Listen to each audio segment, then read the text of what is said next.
আসসালামু আলাইকুম রহমতুল্লাহ। আলহামদুলিল্লাহ ওয়াহদা ওয়াসসালাতু ওয়াসসালামু আলা রাসূলিল্লাহ ওয়া বাদ। প্রিয় ভাই বোন, দীর্ঘদিন অনাবৃষ্টির পরে আমাদের বাংলাদেশে প্রচণ্ড ঝড় তুফান শুরু হয়েছে। অনাবৃষ্টির পরে বৃষ্টি পাওয়া এটা অবশ্যই আল্লাহ সুবহানাহু ওয়া তাআলার নেয়ামত। কিন্তু কখনো কখনো এই ঝড় তুফান কিন্তু ধ্বংসের কারণও হতে পারে। সূরা আহকাফের ২৩, ২৪ এবং ২৫ নম্বর আয়াতে আল্লাহ সুবহানাহু ওয়া তাআলা ঝড় তুফান দিয়ে একটি জাতিকে ধ্বংসের ইতিহাস তুলে ধরেছেন। আয়েশা রাদিয়াল্লাহু আনহা বলেন, যখনই ঝড় তুফান বা মেঘমালা দেখতেন তখন নবী সাল্লাল্লাহু আলাইহি ওয়াসাল্লাম খুবই শঙ্কিত হয়ে উঠতেন এবং তার চেহারা পরিবর্তন হয়ে যেত।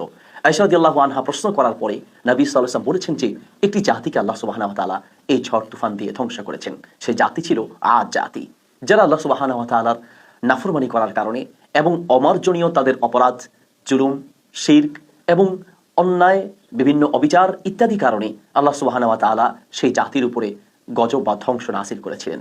প্রথমত দীর্ঘদিন পর্যন্ত অনাবৃষ্টি রেখেছেন,